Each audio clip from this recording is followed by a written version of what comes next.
Olá, a paz do nosso Senhor Jesus Cristo, glória a Deus, Evangelho no detalhe.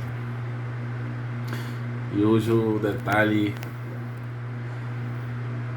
está numa situação, esse emaranhado de situações entre política, religião, religiosidade. Tá um negócio meio confuso, né? Tá um negócio onde todo mundo parece que virou teólogo. Quando eu digo todo mundo, eu digo todo o ímpio, né? Todo o ímpio parece que agora virou teólogo, e teólogo bem formado, né? Aquele teólogo com boa leitura. Os caras estão botando o dedo em tudo, querendo discernir as coisas do reino de Deus como se fossem as coisas do mundo, as coisas da carne, e são mundos bem diferentes. Nós sabemos disso, servos do Senhor. Bom, por isso que eu trouxe um texto aqui bem atual. Eu acho que o nosso Senhor Jesus Cristo, ele colocaria em questão hoje para esses grandes pensadores aí, né? Esses grandes achistas da palavra santa de Deus. São muitos, viu? O que eu vejo aí, e como eu falei, tá um emaranhado aí com política, cristão, né? Evangelho de Cristo, é um negócio meio misturado. A turma acha que porque candidato A fala ou faz alguma coisa, tem algo a ver com o Evangelho de Cristo, que o lado B, C, D fala alguma coisa ou faz, tem alguma coisa a ver com as escrituras. O que eu posso resumir é: as escrituras estão se cumprindo. O espírito do anticristo está aí e fazendo festa em muita gente, e tem muita gente não percebendo isso, tá? Então fiquemos atentos quanto a isso. Mas vamos lá, vamos para o texto de hoje. O texto de hoje é bem atual, né? A Bíblia, ela todo dia, a cada segunda se renova. Então, vamos lá. Em 1 Coríntios, capítulo 2, versículo 14, diz assim, a palavra de Deus. Nosso Cristo falou: ora, o homem natural não compreende as coisas do Espírito de Deus, porque lhe parecem loucura, e não podem entendê-las, porque elas se discernem espiritualmente. Foi o que eu acabei de falar. Tá uma loucura essa situação. O homem natural, como aqui fala, né? E eu fui até além, né? O ímpio, o achista, né? Aquele é o tudólogo, aquele que pensa que sabe tudo, né? Até sobre as coisas de Deus. Então ele acha isso. E eu não vou mentir, eu passei por isso muitas vezes. E a coisa de Deus sempre me incomodou. Mas eu, teimoso nessa área, eu sempre discutia, brigava a ponto de não falar palavras chulas, né? Palavras torpes não, mas ele está sempre debatendo, né? Mostrando aquilo que Deus tinha me dado como discernimento da palavra. Eu botava como contraponto, né? E eu sei que tem muitos aí também que passam por isso, que desejam, anseiam, né, passar essa verdade para outras pessoas, para aquelas pessoas que não entendem realmente a palavra de Deus e que realmente blasfemam, né? E por 2, 3 versículos soltos, acho que já sabem quem é Deus, quem foi Jesus Cristo, qual o seu poder, qual o querer de Deus sobre nossas vidas e sobre o mundo. Então eles acham, e a gente fica do lado de cá, nós que temos os olhos espirituais abertos, né? Onde Deus nos deu esse dom de ler a palavra, bem-aventurado aqueles que leem e o que escutam também, não é isso? Então Deus nos deu esse dom de discernir espiritualmente, nossos olhos abertos para as coisas espirituais. Como nós sabemos, a fé, ela é racional. Lembrando, a fé tem que ser racional, né? Nós temos que passar isso para as pessoas, porque senão a vida você acaba sendo crédulo, acreditando em tudo que lhe dizem. Não, a fé, ela tem um contexto, uma linha racional, e ela passa por isso, ela não se desvia dessa linha racional, tá? Mas bom, como eu falei a vocês, eu sempre debatia sobre a palavra de Deus, e muitas vezes incluía até em política. Nós vivemos hoje aí uma polarização, né, da política misturado com religião ou com religiões, né, que acabam chamando uns de extremistas, né? Nós somos os extremistas, né? Somos colocados com os extremistas, aqueles que pontuam a palavra de Deus. Nós não vamos dar um passo atrás em relação à palavra de Deus, e por isso nós somos extremistas, porque falamos a verdade, e a verdade muitas vezes não, desculpa, a verdade ela dói, machuca, porque ela bate com a sua tal certeza.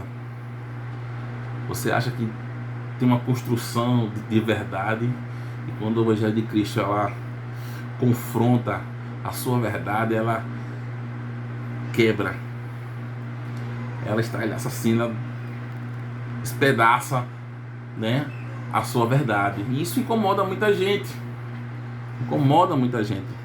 Eu já falei isso em alguns vídeos passados. Mas vamos à frente e vamos ver o que Deus fala sobre esse embate, o que nós devemos fazer, né? É uma orientação de Cristo em o que devemos fazer quando chegar nesse embate, porque nossos olhos estão abertos espirituais, mas para o homem natural é como se fosse loucura. Mas Cristo nos dá uma orientação ou orientações para isso. Está lá em 2 Timóteo capítulo 2, versículo 16, que fala assim: evite as conversas inúteis e profanas, pois os que se dão a isso prosseguem cada vez mais para a impiedade. Confesso que muitas vezes eu fui por esse caminho, eu prossegui pelo caminho da impiedade, mesmo sendo um servo. Por isso que temos que ter cuidado, temos que observar, ter cuidado, servos. Hoje o Espírito Santo me guia para outro patamar, né? Ele me segura em relação a isso. Talvez a carne quer falar, mas o Espírito ele segura, tá? Veja, conversas inúteis, então não vai chegar a nada essas conversas. Então nós temos que testemunhar o que Cristo fez por nós, né? Tem que brilhar a luz de Cristo em nós, para que outras pessoas nos enxerguem assim, nos vejam em nós essa luz, que essa luz é Cristo, tá? Mais à frente tem um texto muito interessante, né? Tá lá em Salmos, e muito forte, né? O versículo fala sobre assim, o Salmo 14, no primeiro verso. Diz o tolo em seu coração. Diz o tolo, Deus não existe. Você deve ter reparado, parado e conversado com pessoas que tenham esse pensamento. E isso não só são ateus, não, né? Isso não só são pessoas agnósticas ou deístas, não. Eu já vi pessoas com cunho de cristão falar também dessa forma. Para as pessoas que abandonam, vão à apostasia, se apostatam de Deus. Até ontem eram servos por um fato, né, do mundo, um fato interno, acabam se afastando de Deus, criando assim uma apostasia com o Senhor. Então, o tolo em seu coração diz que Deus não existe, né? Bom, lá em Mateus também, Mateus 7, 26, fala assim: mas quem ouve estas minhas palavras e não as pratica é como um insensato que constrói a sua casa sobre areia. O que eu acabei de falar. Não é só o ateu, o cristão também. Quem ouve as palavras e não as pratica. O ímpio ele já não pratica, certo? Ele escuta e não pratica, já é da essência dele, né? O ouvir a palavra e rejeitar até ter um encontro com Cristo, tá?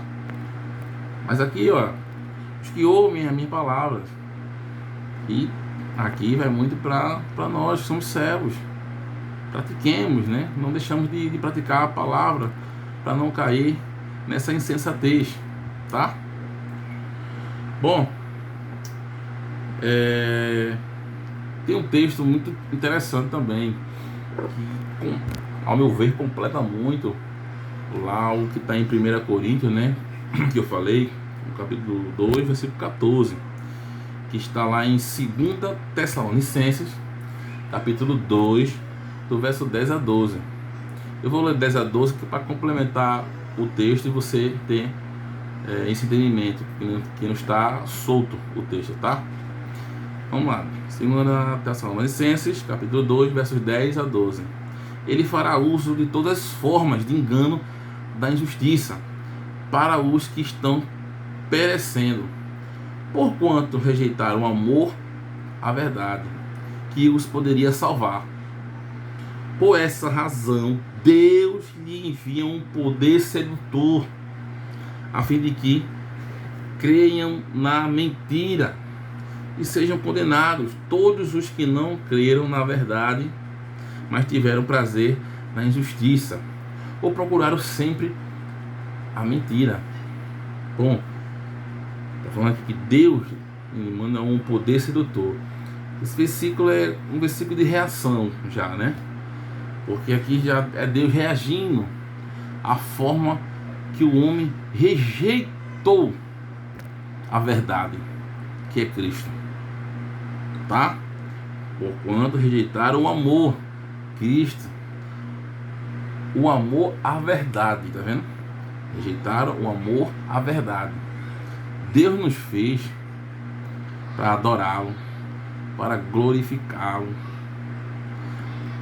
para termos a intimidade realmente com o nosso Criador. Mas o tempo foi passando e Deus foi percebendo que o homem preferia a injustiça, a impiedade do mundo. E aí Deus permite, como diz aqui, Deus envia um poder sedutor. Deus faz, eu estou lhe mostrando o amor, a verdade, eu estou lhe mostrando o caminho, a verdade. Já que você não quer, tudo bem, vou lhe mandar um poder sedutor. Aí vocês fazem a escolha de vocês, né? Porque se existe, e se existia só a verdade, e o homem não queria, criou-se a mentira, Por isso que Deus aqui cria esse poder sedutor, tá? E aquele que persistir em querer viver a mentira, a impiedade, Deus fala que sejam condenados. Tudo bem, né? Todos que não creem na verdade, mas tiveram prazer na justiça. O prazer é que nem eu dou o exemplo de quem é adúltero ou quem adulterou. Existe uma diferença. A pessoa que é adúltera, ela sente prazer nisso, prazer em ser adúltero. Ela faz uma hoje, uma amanhã, um depois, e todo dia ela vai criando esse vínculo com o pecado do adultério, e ela não se percebe e vai se tornando prazeroso. É uma constância.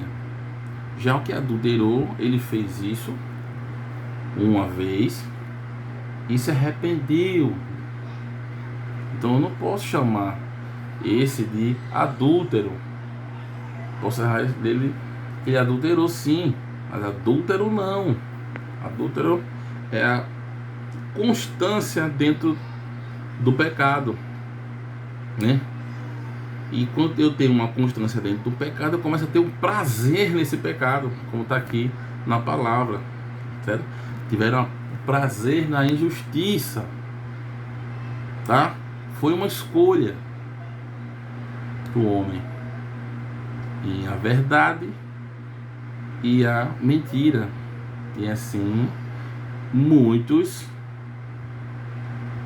creram na mentira e rejeitaram o nosso Senhor Jesus Cristo. Bom, espero ter compartilhado um pouco, né, desse assunto maravilhoso com vocês. É sempre uma honra e um prazer, tá? Tudo isso aqui é para a glória do nosso Senhor Jesus Cristo. Nada é para mim, nada para a carne, tudo para a glória de Deus. Então, esses conflitos em religião, política, não se deixem levar a isso. Testemunhe a sua vida, o que Jesus Cristo fez na sua vida. Testemunhe a palavra de Deus. Profetizem. Quando eu digo profetizar, eu digo falem do Evangelho de Cristo, para que novas criaturas se tornem filhos de Deus. Tá bom? Deus abençoe a todos.